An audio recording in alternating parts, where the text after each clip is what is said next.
Canezerra, a player that has been gaining a lot of popularity due to his mechanical skill and his chaotic playstyle. When you tune into his stream, you're guaranteed to see him pull off something crazy and also question his sanity. But what makes him actually so good, and why is that different from other Radiants?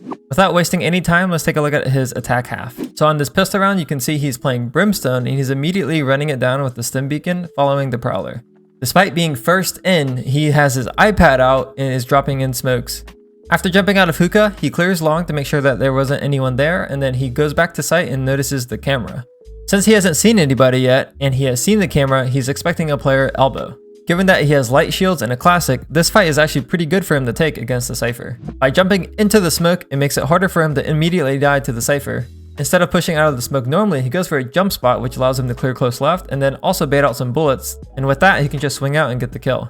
Later in the half, he has a pretty similar hookah push where he's going super quick, but this time he's following the Yoru ult. This time, there are players spotted on site, so he goes for the site kill and he catches the ISO in the back.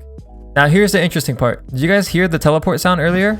There's 2 teleport sounds, which means there was 2 enemies. So he decides to go for a play. He mollies himself off and then taps the bomb to bait this guy thinking he's planning, then he actually just pushes it. And that lets him get this kill on the fade, and then he has a free A-bomb site. But at this point, you might be thinking, well, Dopai, these plays don't make any sense. Like, he was in a 5v3 against an eco. Why would he solo push the smoke with the bomb? Or on the previous round, why is he solo taking elbow in a 5v5? You know, we could try and come up with reasons to justify these things, but I think it all boils down to he thinks he has the timing. And it seems based on his gameplay, the only thing that matters to him is if he can make plays and if he can follow through with his timing. And honestly, I think this type of mentality where he's not afraid to make mistakes and go for plays has helped him develop so quickly as a player. So with that said, let's take a look at some more examples from his attack half. His team is starting with an A open and he's running it down A and they get no resistance. This typically signals that they're either playing on-site passive or they were playing a different site completely. He hears the fade haunt come from tree, which means that the A player is on the right side of site. So stairs probably is open. With that information, he decides to TP into the smoke to see if he can catch a rotator. And he does, kind of. He catches the ISO off guard, but unfortunately he misses. But if you look later in the half, he does the almost exact same play. This time, there's information that there is Vice on site because of the wall and the thorns, and then there's also a guy spamming stairs. But if you listen to the spam, it's actually deeper in stairs and outside of the smoke, so he's looking for a timing here. His raise ends up getting the kill anyway, so that enables him to continue pushing, and then maybe even catch another rotator off guard. And this time, it does work out and he gets the kill for free. He doesn't stop there though. He thought he could make another timing by flashing and getting close, but unfortunately it misses and this guy gets the kill. So far, these have both been controller games, but let's actually take a look at a duelist game on Phoenix. Let me show you how the boss does it. In this round, he is literally knife out running it down A-long. He's taking the risk here, assuming that they aren't fighting A-long because they don't really have the guns for it, given that they're on low buy. Or maybe he's assuming that they're assuming that he's going to flash it out of smoke. Regardless, he's running it down A-long and he gets a faster timing. From here, he just ults into the site and he doesn't use any utility. He's just gun out looking for kills. Now, he doesn't get the kill himself, but he gets immediately traded. Now, stay with me. I want to show you guys one more example before I actually explain what we saw. This time they're rushing C, but what you'll notice is he's also knife out again. And he still uses no utility, right? He's just running in. Then he runs through the cage, kills Cypher, and then he has sightline on the flood, then he gets another kill. Eventually, they close out the round and he ends the game with 30 kills. Now, why does this work? In my opinion, one of the reasons why it works so well is because it allows him to take the site super quickly and stop anyone from rotating in. And of course, a big factor on why this works is that he literally just catches them off guard. You know, it's so fast and maybe so stupid that they don't expect it and he's able to just outgun them. He's taking a bet that the surprise factor is going to give him an advantage. Another part of it is he's obviously taking gambles, right? He's taking risk. On the C round, if they were playing close or if they were peeking early, he just immediately dies. And when he was rushing A, if they fought A long and he has knife out, he just also dies.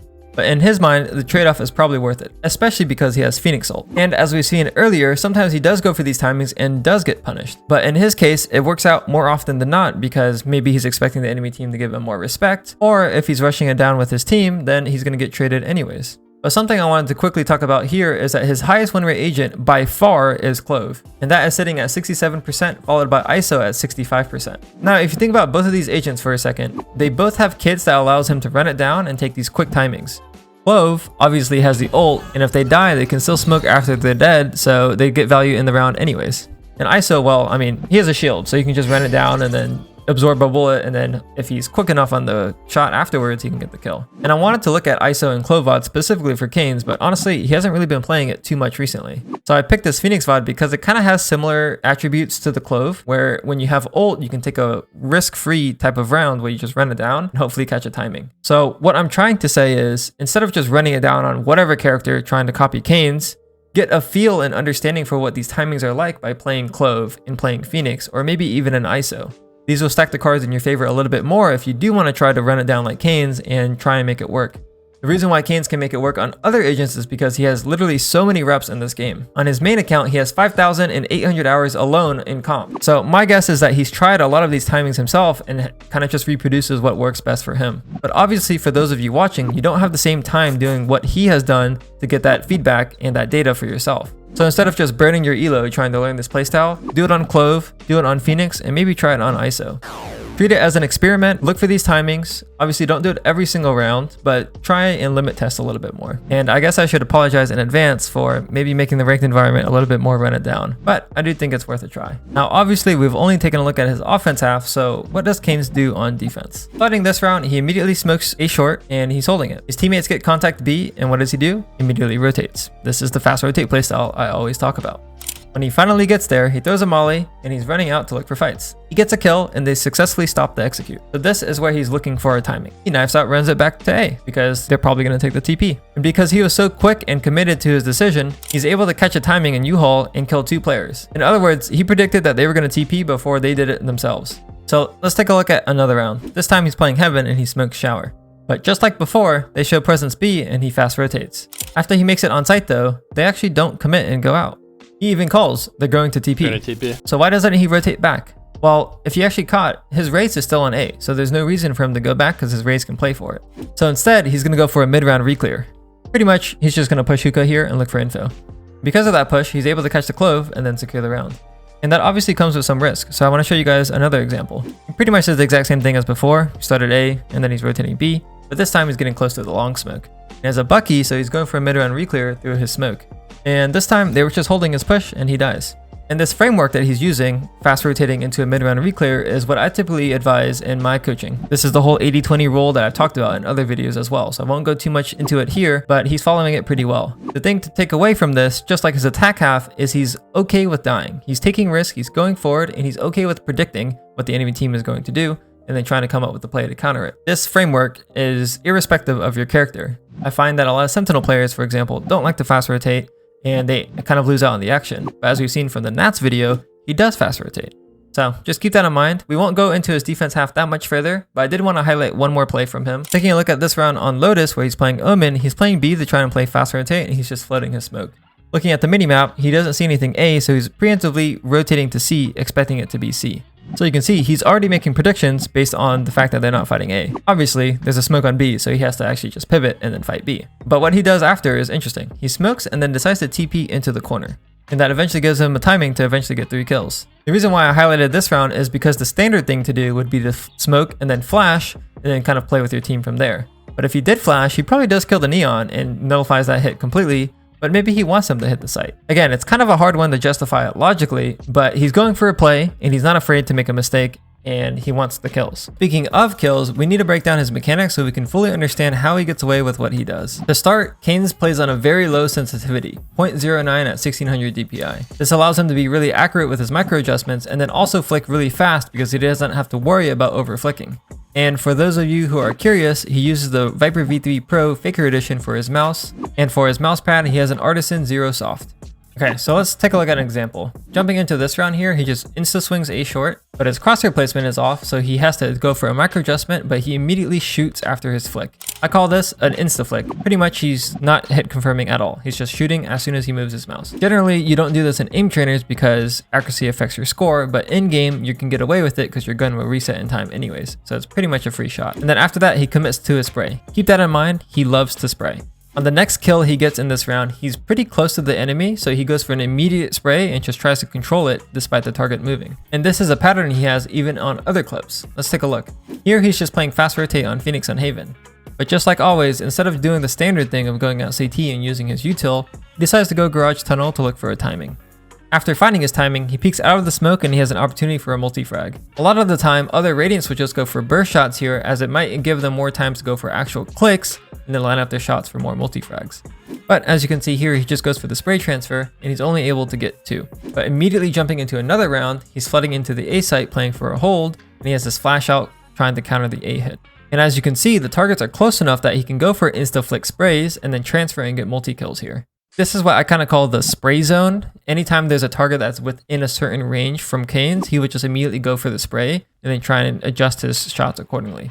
In my opinion, if you guys want to try this insta-flick spray thing, I would highly recommend you guys play someone with a flash so you can get away with this and just flash, peek, and then go for an insta-flick spray and see if that helps. Now let's take a look at this 1v4. The enemy team is flooding out of spawn, so he's trying to figure out where to put his crosshair. And unfortunately, he wasn't able to catch the jet because he moved so quickly. But then he immediately reacts to the ISO and the clove dropping out of hookah. If we slow it down, you can see he's actually trying to shoot the clove, but then goes back for the ISO and then goes back for the clove. What I'm trying to highlight here is that he adjusts so much. He's like micro adjusting pretty much every single bullet if he can. And then he's almost able to convert the 1v4, but unfortunately he whiffs the spray on the jet. Since we're highlighting his micros, I wanted to take a look at another round here. It's just a simple 2 kills, but if we actually slow it down, you can kind of see it a little bit better. As you can see, he was holding wider for the jet, but then when he sees the jet, he's peeking a little bit tight, so then he actually adjusts his first shot to go closer to the wall. But because he did that and the jet continued to strafe, he actually ended up missing, and then he was able to adjust his second shot for the guy that was moving. And then after he gets that kill, immediately he goes for a micro adjust on the neon and then hits that shot too. So obviously his crosshair placement is pretty close to the enemy here, but it's not a case of where the jet just swung into his crosshair and he clicked. He actually tried to aim for the guy close to the wall, then the jet continued to move, and then he got his second bullet adjusted, and then he had to go for a tiny micro adjustment on the second kill after. I have one more example to highlight his micro adjustments for you guys. We're on Phoenix Haven again, and this time he's going for a timing flash in mid. Looking at the first kill on the Sova, all 4 bullets are in different locations. He's trying to micro adjust every single one and it looks weird. And then on the refight with the Reyna, you can see he's going for these super fast micros again, and then eventually gets the shot on the Reyna. This type of aim style, in my opinion, is very jarring to look at, but obviously he's able to pull it off because he has good micro adjustments, he can read the target quickly, and his spray control is good enough to make up for it. But probably the thing that matters most with this type of shooting style is that he's fast, very fast. And given that he goes for such chaotic plays by pushing through smokes and looking for timings, this type of aiming style allows him to get the first shot before his enemy does, and since he's so accurate on the low sense, he's able to kind of pull it off and get these kills. Now if you're watching this and you want to improve your mechanics, I highly recommend you train your micro adjustments. You can do this in-game or in the aim trainer, but it's really important that you do, and then also try and train your spray control in the game. But something that would also help with this is where today's sponsor comes in, Zowie. Zowie makes some of the most reliable esports monitors in the scene, and they've been trusted by pros for years. Riot uses them at their events, and the biggest feature that stands out for me is their DIAC technology. Pretty much, you can just see the screen better against moving targets. And this will allow you to actually see the targets when you go for your sprays or when you go for your micro adjustments. So just like how Canes is tracking these moving targets with his spray, this monitor will help you with that. Now I've tested the 600Hz version and the 400Hz version, and I can confidently say that these products are really designed to get you that extra 1%. Other monitors out there like the OLEDs and the 1440p monitors will give you a better looking experience. That's 100% true. But for games like Valorant, where you're trying to optimize as much as you can and get that extra 1%, then I would highly recommend the Zowie monitors because they are the best in the scene. Some of the other features about this monitor that are also really nice to have is the fact that the monitor stand is very small. If you don't have a monitor arm or you don't want to buy one, you don't need one. It doesn't get in the way of your desk at all. But probably one of my favorite features is the fact that there are presets. You can easily change the monitor mode by using the S switch, which is just like a little remote controller thing with buttons on it. By default, they have FPS mode 1, 2, and 3, and these are already designed for the games that you play. FPS mode 1 is for CS2, FPS 2 is for Valorant, and then FPS 3 is for Apex. So when I got this monitor, all I had to do was plug it in and then switch it to FPS mode 2 and I was ready to play. So if this sounds like something you'd be interested in, I'll leave a link in the description. Thanks again to Zowie for supporting the channel. Now, with all that said, let's try and wrap up all of this so you can take away some actionables. For his attack half, he really goes for fast timings.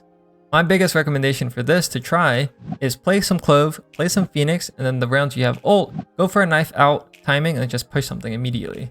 And then on the other rounds, really do your best to try and keep track of where the enemy players are so you can go for some timings through smokes and then look for some rotators. On defense, he's mainly just going for the fast rotate playstyle, and then going for some timings on the re-clears, or trying to predict if they're going to rotate and then go back for an early timing. The easiest thing for you guys to try and do is just play fast rotate, so somewhere in the middle of the map, and then rotate on the first sign of life. And if they are there, great, you can fight. And if they aren't there, consider pushing through the smoke and go for a re-clear. And then for his mechanics, really try and train your spray transfers, especially against moving targets. And then in the aim trainer or in the range, make sure you're improving your micro adjustments and going for those tiny movements, because that is really what makes this guy shine. And on a quick note about sensitivity, I do think low sensitivity is easier to play on this game and probably better for the majority of us out there. That doesn't mean that you can't play high sense, but it will be 100% easier for you to control a lower sense, especially if you're trying to improve at Valorant. So hopefully you guys learned something, and good luck in your rank games. I'll see you guys next time.